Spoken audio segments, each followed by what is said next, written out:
Police in Aruba are investigating the disappearance of an Alabama high school student. Police say she was last seen outside a downtown nightclub. The search is continuing.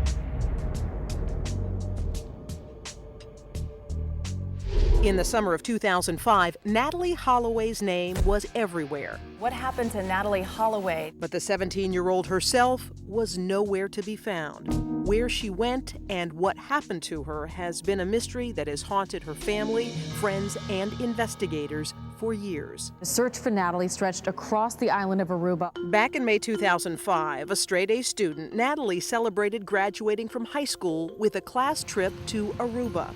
The Mountainbrook students had been there the previous 2 years, even my stepson. And there were going to be 150 plus classmates. So we felt like, there's safety in numbers. On May 29th, the night before they were due to fly home, Natalee and her friends went to the casino at their hotel where they met a 17-year-old Dutch student named Joran van der Sloot.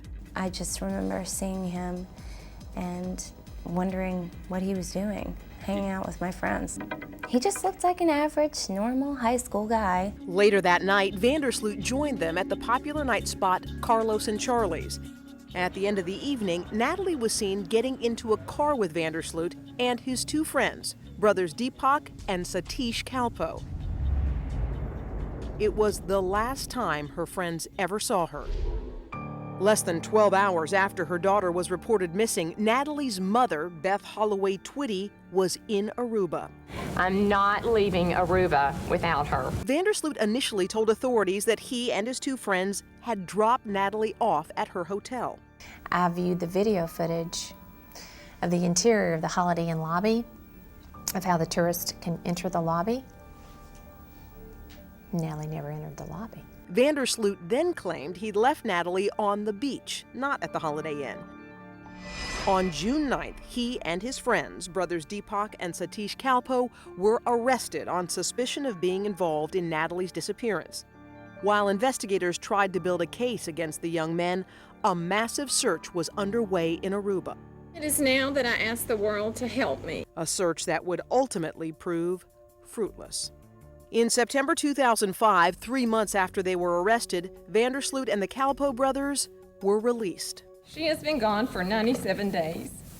That's 93 days too long, and I have painstakingly counted each one. The case seems stalled, but 2 years later, in November of 2007, the three suspects were arrested again on suspicion of involvement in manslaughter and causing serious bodily harm that caused the death of Natalee Holloway. However, within weeks of their arrest, a judge released all three, saying the evidence was not strong enough to hold them. In February 2008, almost 3 years after Natalee's disappearance, the case caught up with van der Sloot again. Very latest developments in the Natalee Holloway case.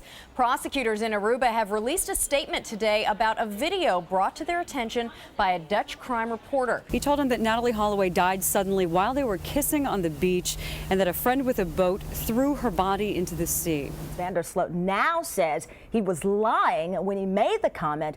Prosecutors again sought to arrest Joran van der Sloot, but judges denied the request. 9 months later, in November of 2008, van der Sloot told Fox News that he sold Natalee into white slavery. He would later say he was lying. Natalee's parents believe that no matter what van der Sloot says, they likely will never see their daughter alive. While they may not find justice or answers, they do hope to find peace. Not knowing that's the daily torture. It takes a long time to actually come to the realization that you might not get an answer in this lifetime.